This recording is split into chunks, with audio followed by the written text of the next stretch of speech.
Good morning students.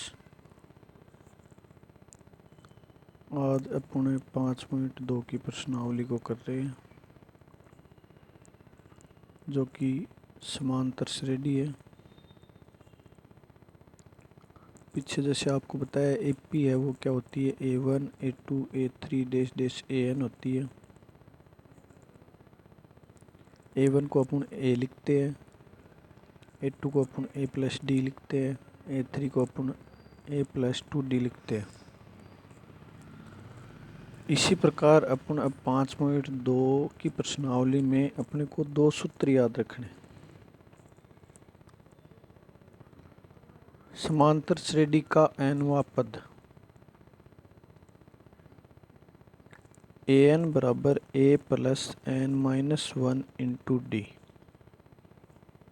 जहाँ a होता है प्रथम पद, n होता है पदों की संख्या, d होता है सार्वय अंतर, जिसका सूत्र होता है a2 माइनस a1। यहाँ पर अपने पास चार मान हैं, an है, a है, n है और d है। इसमें से अपने को तीन मान मिलेंगी, एक मान अपने को ज्ञात करना है। ये an है, ये है समांतर श्रेणी के शुरू से nवां पद ज्ञात करने का सूत्र। जबकि इसी का एक सूत्र और होता है कि समांतर श्रेणी का अंत से nवां पद ज्ञात करना है। अंत से nवां पद ज्ञात करना है तो सूत्र होता है l minus n minus 1 into D, जहाँ l है वो an के बराबर होता है, l भी अंतिम पद होता है और an भी अंतिम पद होता है। तो अपने को 5.2 की प्रश्नावली में ये दो सूत्र याद करने जरूरी हैं। अब अपन स्टार्ट करते हैं 5.2 में पहला सवाल। पहले सवाल में तीन सवाल हैं, जिसका पहला सवाल है समांतर श्रेणी 2 7 12 डैश डैश का 10वां पद ज्ञात कीजिए। तो पहले अपने को जो दिया हुआ है वो लिखते हैं, क्योंकि यहाँ पर अपने पास चार मान है। चार मानों में से तीन मान अपने को दिए हुए होंगे और एक मान अपने को ज्ञात करना होगा। जैसे a का मान दिया हुआ है कितना, 2, प्रथम पद होता है 2। d निकालेंगे तो d का मान होता है a2 माइनस a1। a2 है 7 और a1 है 2, तो 7 में से 2 घटा दें, कितना बचेगा 5। 10वां पद ज्ञात करना है, जिसके आगे वा पद लिखा होता है वो n का मान होता है, तो n का मान हो गया 10। अब सूत्र अपना an बराबर a plus n minus 1 into D है। n का मान 10 है तो a 10 अपने को ज्ञात करना है।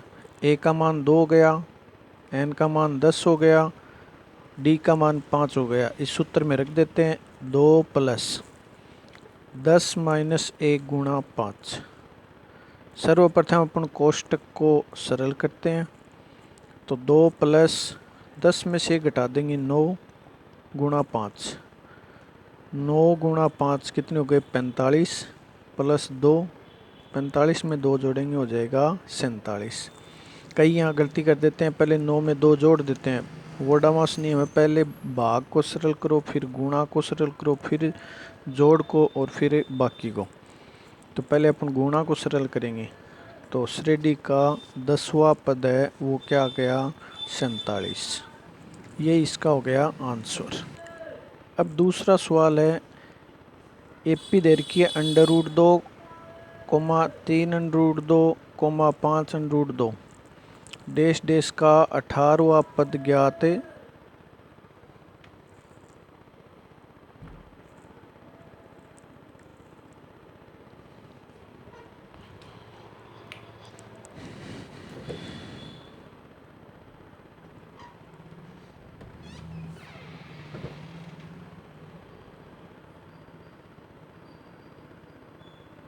ज्ञात कीजिए। जो पीछे वाले सवाल में किया वैसे ही अपने को करना है। ए का मान कितना है, पहला पद √2 है तो मान √2 का मान ज्ञात करना है, तो a2 माइनस a1। a2 का मान 3√2 है, a1 का मान √2 है। अब √2 यहाँ से होगा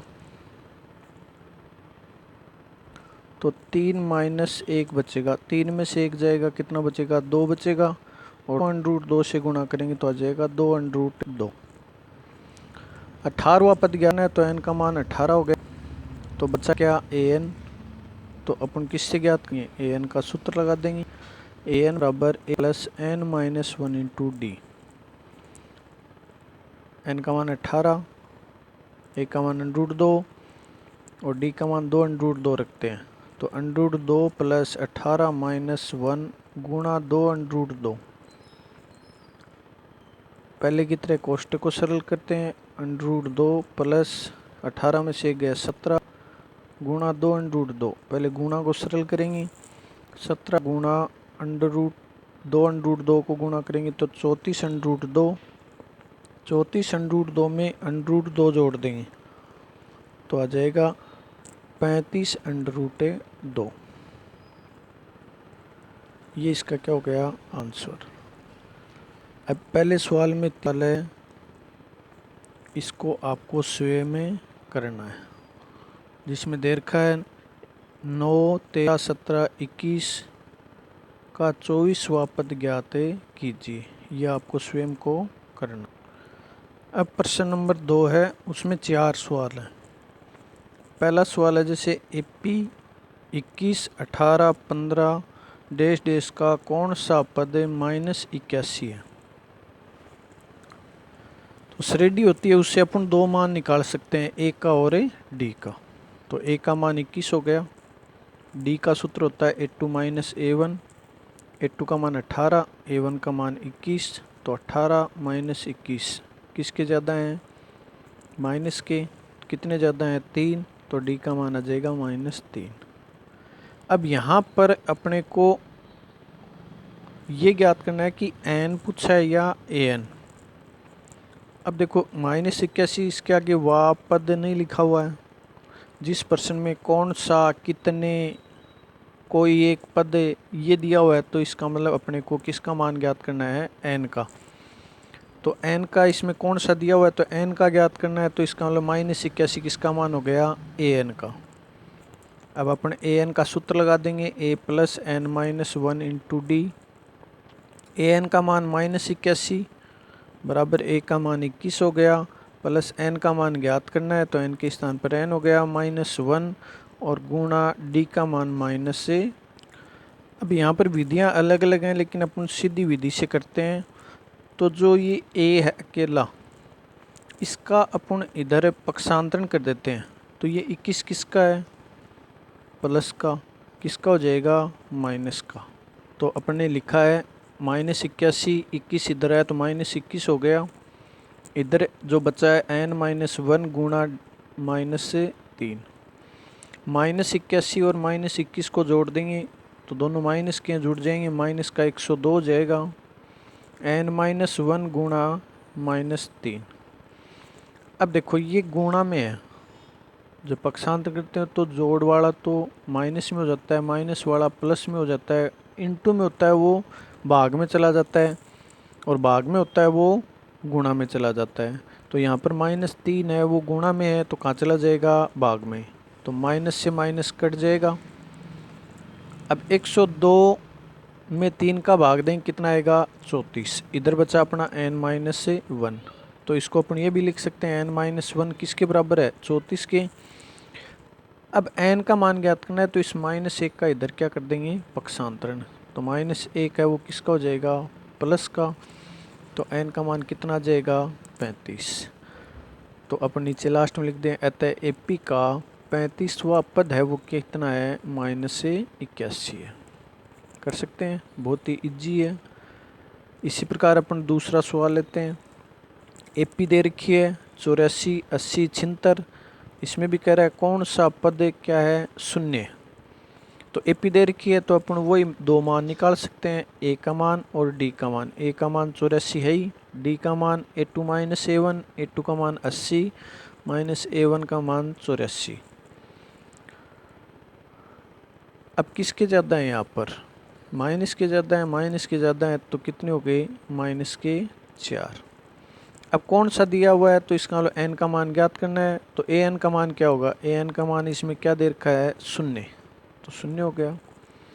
ए एन का फॉर्मूला लगा देंगे, A plus N minus one into D. A N का मान 0 रख देंगे, ए का मान 84 रख देंगे, एन है नहीं तो एन माइनस वन ऐसा कैसा, डी का मान -4 है तो -4 रख देंगे। अब देखो इस 84 का इधर कर देंगे पक्षांतरण, तो 84 यहाँ पर प्लस का है, इधर जाएगा किसका हो जाएगा, माइनस का। ये 0 है, इसकी कोई वैल्यू नहीं रहेगी। इधर कौन बचेगा, n माइनस वन इंटू -4। अब ये इंटू में है, गुणा में है, गुणा में तो कहाँ जाएगा, भाग में जाएगा, तो माइनस से माइनस कट जाएगा। 84 में किसका भाग दे देंगे, 4 का। 4 दूनी 8, 4 एकम 4 कितनी बार, 21 बार। तो 21 बराबर क्या हो गया, n माइनस 1। इसको अपन ये भी लिख सकते हैं n माइनस 1 बराबर 21। तो n का मान निकालेंगे तो इस एक का इधर क्या कर देंगे, पक्षांतरण, तो प्लस का 1 हो जाएगा। तो n बराबर कितना हो गया, 22। वही लाइन नीचे लिख देंगे, अतः एपी का 22वां पद है वो क्या है, शून्य। कर सकते हैं। आगे देखते हैं अपन तीसरा सवाल। तीसरा सवाल है, क्या एपी 5, 11, 17, 23 डैश डैश का कोई पद 301 है। अब कोई पद, कितना पद, कौन सा पद, इसका मतलब n का मान ज्ञात करना है। तो पहले अपने को एपी से दो मान निकालने, ए और डी। ए का मान 5 हो गया, डी का मान A2 माइनस A1, A2 का मान 11 है और A1 का मान है 5 है, तो 11 माइनस 5 बराबर कितना हो गया, 6। अब कोई पद 301 है, तो इसका मतलब n का मान ज्ञात करना है, तो 301 किसका मान हो गया, an का मान हो गया। सूत्र लगा देंगे, an बराबर a plus n minus 1 into D. an का मान 301, a का मान 5, n का है नहीं n माइनस 1, डी का मान 6। जैसे पहले वाले सवालों में किया उसी प्रकार a का इधर क्या कर देंगे, पक्षांतरण। तो 5 का इधर पक्षांतरण, प्लस का किसका हो जाएगा, माइनस का। तो 301 माइनस 5, आगे बच जाएगा n माइनस 1 गुणा 6। 301 में से 5 जाएगा 296। अब ये 6 किस में है, गुणा में है, गुणा में तो कहाँ चला जाएगा, भाग में चला जाएगा। 296 में 6 का क्या देंगे, भाग देंगे, तो आएगा 49.33। अब ये 49.3 किसके बराबर है, n माइनस 1 के है, तो इसको लिख सकते हैं n माइनस 1 बराबर 49.33। n का मान निकालेंगे, एक का इधर पक्षांतरण करेंगे, 49.33 प्लस 1 कितना हो गया, 50.33। यहाँ पर एक बात को ध्यान रखनी है, n का मान हमेशा एक पूर्ण संख्या होनी चाहिए। पूर्ण संख्या कौन सी होती है, 0, 1, 2, 3, मतलब कोई भी मान नेगेटिव भी नहीं होना चाहिए और कोई मान दशमलव भी नहीं होना चाहिए। लेकिन ये मान दशमलव में, तो इसका मतलब ये एक पूर्ण संख्या नहीं है। तो इसलिए पूर्ण संख्या नहीं है, तो इसका मतलब इस एपी का कोई भी पद 301 नहीं है। कर सकते हैं। अब चौथा सवाल है, ये क्या एपी बराबर 11, 8, 5, 2 है, इसका एक पद -150 है। तो जैसे अपन ने 3 का किया वैसा का वैसा इसको स्वयं करेंगे। ध्यान वही रखना है, लास्ट में n का मान यदि नेगेटिव आ रहा है, दशमलव में आ रहा है, तो आपको वही लाइन लिखनी है, अतः एपी का कोई भी पद ये नहीं है।